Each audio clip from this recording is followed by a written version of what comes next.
Ya, kalau sudah siap, di atas meja itu ada buku, ada buku paket, buku tulis, untuk HP bisa disimpan dulu ya. Bisa digunakan nanti saat diskusi di LKPD, oke?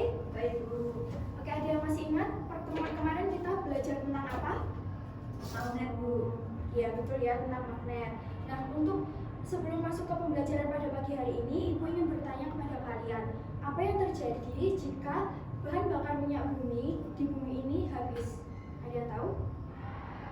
Tidak bisa menyalakan kendaraan motor. Iya, tidak bisa menyalakan kendaraan motor. Kemudian, oh iya ya? BBM mahal.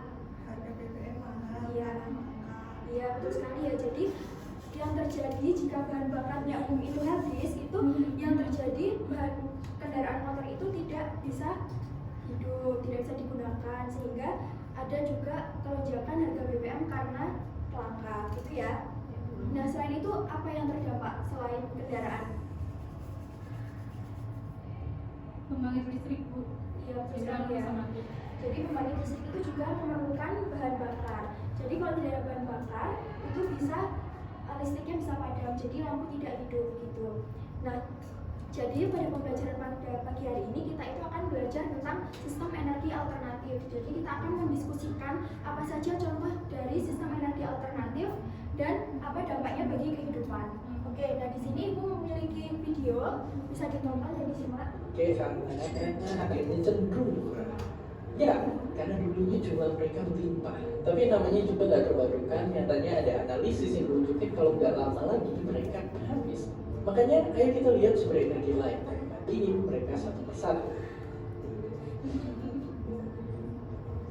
Pertama di sini kita punya pembangkit energi dari yang mana tersisa. Air yang diwakili bersama biduna, bumi dari panas bumi, terus ada api abadi. Tapi bukan dari pembakaran batu bara, mungkin dari cahaya matahari dan angin yang diwakili kincir angin. Terus kalau dibandingin, mereka ini punya karakternya masing-masing. Dari sumbernya, semua bersih dan hampir nggak terhasil erupsi. Bahkan kalau dari panel surya alias matahari, sumbernya malah nggak terbatas. Selain itu, energi-energi terbarukan ini punya karakteristik masing-masing yang bisa banget jadi potensi sumber energi dominan kita di masa depan. Meski emang mereka juga masih dihadapi beberapa tantangan lain, dari sisi biaya mereka belum terlalu bisa. Dan sebenarnya tiap-tiap sumber energi alternatif ini pun ada tantangan tersendiri. Walaupun jelas di jangka panjang mereka menyelamat kita dari energi fosil. Nah, berdasarkan video tadi, apa informasi yang kalian dapatkan? Energi alternatif itu lebih ramah lingkungan dan bisa diperbarui. Jika harus dikembangkan lebih banyak supaya kita tidak tergantung pada energi fosil. Ya, betul sekali ya Mbak Roin. Jadi energi alternatif itu adalah energi yang ramah lingkungan dan dapat diperbarui. Jadi energi berdasarkan hukum kekekalan energi itu tidak dapat dimusnahkan atau diciptakan, melainkan bisa dirubah bentuknya, gitu ya. Kemudian energi itu di saat ini itu sebagian besar berasal dari fosil. Jadi butuh waktu yang lama untuk menghasilkan energi tersebut menjadi energi yang diperlukan. Jadi di bumi ini seiring dengan berjalannya waktu, pertumbuhan manusia itu kan semakin bertambah. Jadi kebutuhan energi itu juga semakin meningkat. Jadi diperlukannya sumber energi lain seperti sumber energi alternatif yang bisa diperbarui atau tetap tersedia. Nah, jadi di bumi ini ada sumber energi ya.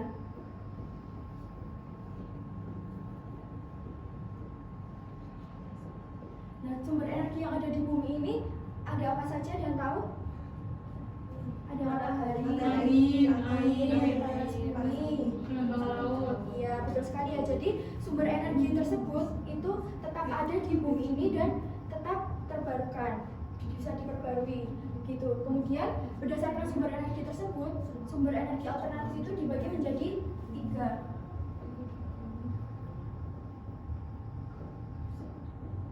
Yang pertama ada panel surya, yang kedua ada PLTA, yang ketiga ada PLTN. Nah, kalian udah pernah dengar nggak dari ketiga jenis ini?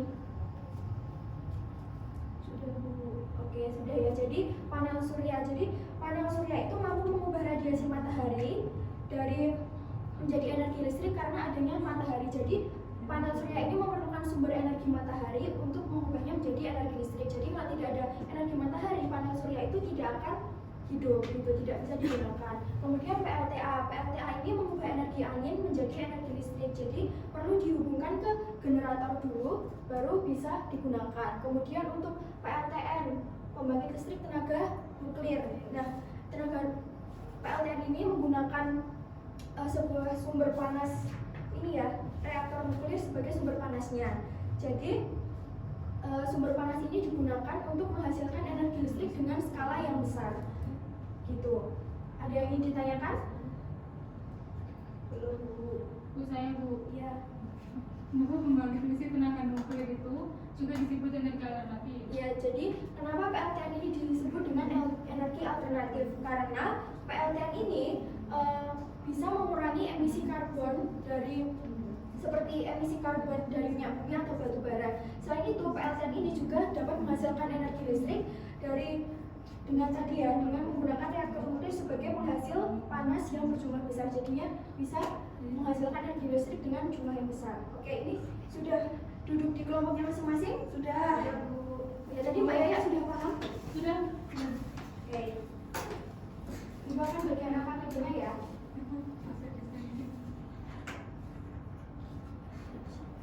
Nah, bisa dibaca. Nah, jadi di LKPD tersebut, Ibu meminta kalian untuk berdiskusi tentang sebuah studi kasus tentang di Desa Pondok Indah. Nah, jadinya kalian bisa merumuskan pertanyaan apa aja di dalam LKPD ini didiskusikan dengan kelompok kalian. Kemudian kalian menuliskan pertanyaan apa yang ingin kalian ajukan. Kemudian nanti hasilnya bisa dimasukkan ke tabel sini dan nanti untuk refleksinya bisa ini dikerjakan dan bagian ini yang dipresentasikan, gitu ya.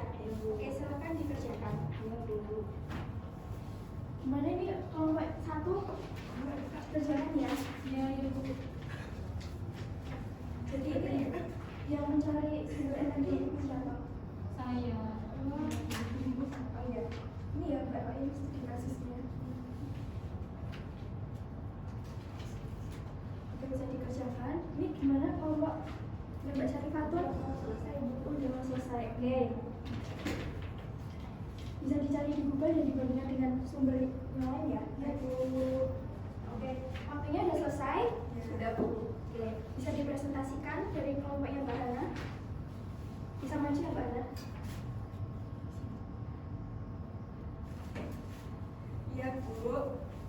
Aktivitas sehari-hari, dampak keterbatasan sumber energi terhadap manusia adalah aktivitas sehari-hari terganggu seperti belajar, bekerja, dan produksi usaha rumahan. Terus ekonomi warga menurun karena alat-alat elektronik atau mesin tidak bisa digunakan dengan lancar. Kemudian masyarakat menjadi tergantung pada bahan bakar lain, misalnya genset berbahan bakar minyak. Terus energi alternatif yang paling tepat adalah tenaga surya, tenaga matahari, karena Desa Pondok Indah memiliki intensitas cahaya matahari yang tinggi. Oke, benar ya. Kemudian untuk yang kelompoknya Mbak Raya bisa dipresentasikan? Oke, menurut kelompok kami, pembangunan pembangkit listrik tenaga surya skala desa, jadi desa itu bisa membangun PLTS komunal di lahan kosong milik desa. Selain itu, warga bisa membentuk kelompok swadaya energi untuk memasukkan program bantuan pemasangan panel surya ke pemerintah daerah atau lembaga lingkungan. Ya, betul sekali. Jadi kalau berdasarkan studi kasus tersebut, jenis energi alternatif yang tepat adalah panel surya karena di Desa Pondok Indah itu memiliki lahan yang kosong dan memiliki sumber energi yang pasokannya tinggi. Jadinya yang paling tepat adalah menggunakan panel surya. Nah, sebelum Ibu tutup, ada yang bisa menyimpulkan pada materi hari ini? Mbak Hana, bisa? Sumber. Ya udah, saya Pak. Oke. Sumber energi fosil seperti minyak bumi, batu bara, jumlahnya terbatas dan akan habis jika akan terkumpul. Oleh karena itu, kita perlu memanfaatkan sumber energi alternatif atau energi terbarukan yang ramah lingkungan dan tidak akan habis seperti energi matahari, angin, air, dan bioenergi. Nah, kita juga perlu mulai berkontribusi, misalnya dengan menghemat energi, mendukung penggunaan panel surya, dan menyebarkan kesadaran akan pentingnya hemat energi. Iya, terima kasih Mbak Syarifatun. Sudah benar jawabannya. Nah, sebelum Ibu tutup, Ibu akan meminta kalian untuk mengerjakan soal post test. Ya. Mari ya.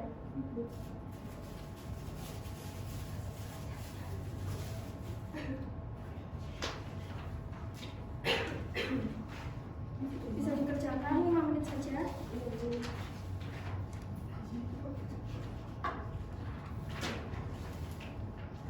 Ayo Mbak Ana, jangan ketawa-ketawa.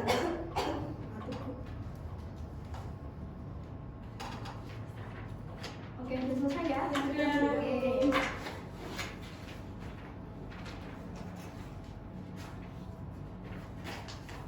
Oke, terima kasih.